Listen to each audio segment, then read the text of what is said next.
Kritikal ang isang babaeng rider matapos masagasaan ng truck sa isang stoplight sa Cagayan de Oro City. Sa Iloilo City naman, arestado ang dalawang sospek sa pagtangay sa mahigit 300,000 pesos mula sa isang bills payment machine. Ang mainit na balita hatid ni Cyril Chavez ng GMA Regional TV. Laking gulat ng isang gwardya sa Barangay Danao sa Iloilo City nang madiskubreng sira na ang kandado ng isang bills payment machine roon. Lumabas sa investigasyon na mahigit sa 300,000 pesos na cash ang natangay ng mga kawatan mula sa loob ng machine. Arestado na ang dalawang suspect na walang pahayag. Tinutugis naman ang iba pang kasabwat, pati ang itinuturong mastermind. Tanan nga nakita naton to nga may participation sa pag-backtracking naton sa mga evidences naton sa CCTV footage sa mga witnesses naton muna sa ang mapailan ta. Mahaharap ang mga sospek sa reklamong robbery. Sa Iloilo City pa rin, arestado ang isang driver ng modern jeep na nilukot, pinunit at itinapon umano ang temporary operator's permit na inisyu ng isang traffic enforcer dahil sa paglabag sa batas trapiko. Ayon sa traffic enforcer, huminto ang modern jeep sa stoplight para magsakay ng pasahero kahit na hindi iyon loading at unloading area. Nang sitahin ang driver, ibinigay naman niya ang driver's license at lumagda sa temporary operator's permit. Tapos ay bigla itong nilukot at itinapon ng driver. Yung biyayaw, ikikaya sir eh. Doon na igyo, sir. Doon hindi manami sir. Muna dapat nga kasuwan sir. Para hindi na pagparisan. Pag ubraya sang TUP sa akon, may nagpundo to dayon nga. Pas kay siya lang isa auxiliary, may nagpundo nga bus to, tapos nag-pick up man. Pag pick up sang, way, gindakop sa sobrang kakig, way na ako nagsapak siya, nga na gano'n, naglakat na mga midiretso, kaging kumos ko lang niya gindagdag. Sinampahan ang driver ng reklamong unjust vexation at disobedience to lawful person.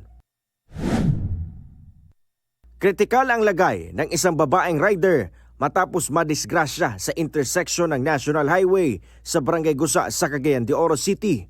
Sa investigasyon ng pulisya, huminto ang motor sa harapan ng truck habang nakastop ang traffic light. Nang nag-go signal na, hindi umano na malaya ng truck driver na hindi pa umabante ang motorsiklo.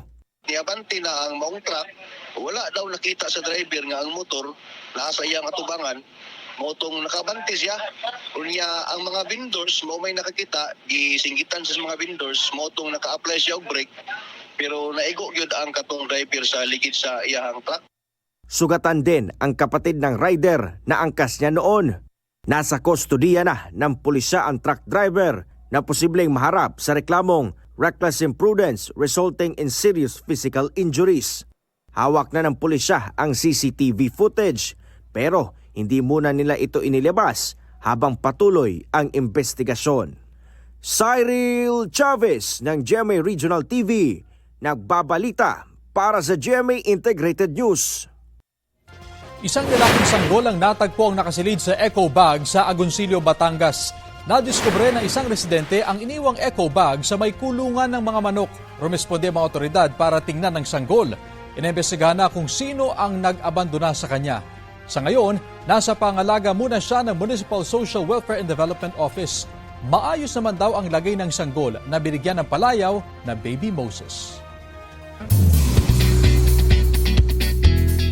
Humingi na rin ang paumanhin ng parish priest ng Nuestra Señora del Pilar Parish and Shrine kaugnay sa viral performance ni Julian San Jose. Sabi ni Father Carlito Mayim Dimaano, nagkaroon ng maling desisyon ng pamunuan ng simbahan. Inaako ni Father Dimaano ang responsibilidad sa mga pagkakamali sa secular concert. Nagsorry ang kura paroko kay Julian at kay Jessica Villarubin na nag-perform din sa event. Naglabas na rin ng statement ang Apostolic Vicariate of San Jose at humingi ng tawad sa mga na-offend. Nakausap na rin daw ni Bishop Pablito Tagura si Father Dimaano. Una nang nagsorry si Julian pati ang Sparkle GMA Artist Center ukol sa insidente.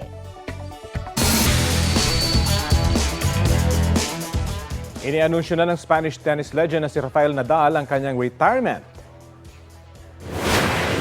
Aquí para comunicaros que me retiro del tenis profesional. Ayon kay Nadal, huli siyang maglalaro sa Davis Cup na gagawin sa Spain sa November 19 hanggang 24. Sa kanyang announcement, inamin ni Nadal na naging mahirap sa kanya ang nakalipas na 2 taon dahil sa injuries. Nagpasalamat niya sa lahat ng mga tumulong sa kanyang tennis journey, kabilang ang kanyang mga magulang na kalaban sa court at ang kanyang fans. May 22 Grand Slam titles si Nadal. 14 dyan mula sa French Open o ang Grand Slam na nilalaro sa clay court, kaya siya tinaguriang King of Clay. Arestado sa Quezon City ang lalaking wanted sa kasong pangahalay sa kanyang kapitbahay sa Bulacan. Napag-alamang nahaharap din siya sa kasong murder. Balitang hatid ni James Agustin. Kasabay ng oplang galugad ng mga operatiba ng Masambong Police Station sa Quezon City, naaresto ang isang lalaki na wanted sa kasong consented abduction with rape. Isinilbi ang warrant of arrest sa 34 anyos sa tricycle driver. Na-find out namin na nandito siya for more than 3 years na nagtatago because aware siya na meron siyang warrant of arrest, gumamit ng ibang pangalan. Na during that time of his arrest, na-identify ng ating witnesses at na-identify ng ating mga operatiba. Ayon sa pulisya, taong 2010 na mangyari ang krimen sa Bulacan. 12 anyos noon ang babaeng biktima ng kapitbahay ng akusado. Accordingly, inabduct nitong suspect itong ating minor at doon niya sinagawa yung pangahalay na naging dahilan ng pagkalabas ng warrant of arrest against dito sa suspect na nahuli natin. Pagdating sa police station, napag-alaman na mahiwalay pa pala siyang warrant of arrest para naman sa kasong murder. Isinilbi din ito sa kanya ng mga otoridad. Ayon sa pulisya, sa Bulacan din ang nangyari ang krimen noong 2012. 14 anyos noon na lalaking biktima. Yung minor na biktima niya is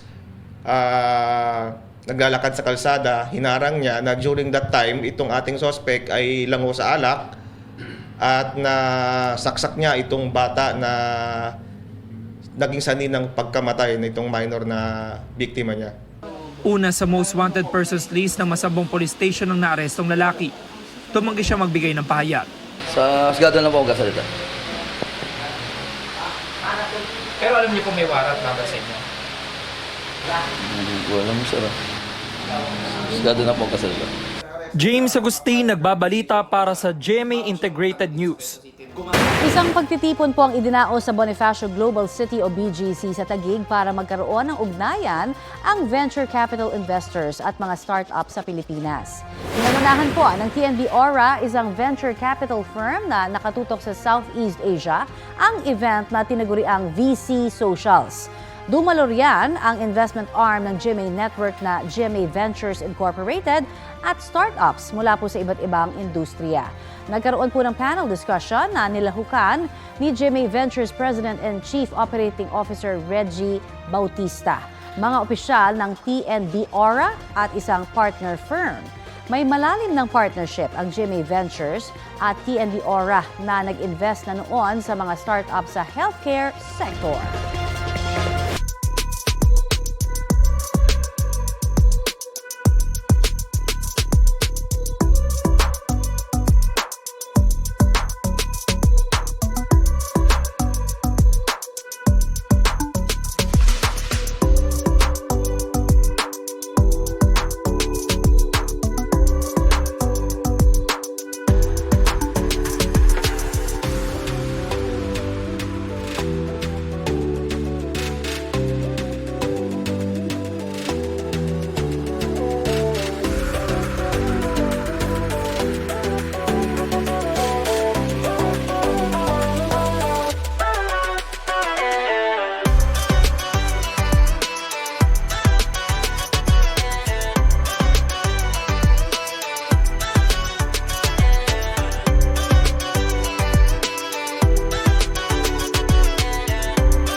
Kapuso, para sa mga maiinit na balita, mag-subscribe sa GMA Integrated News sa YouTube.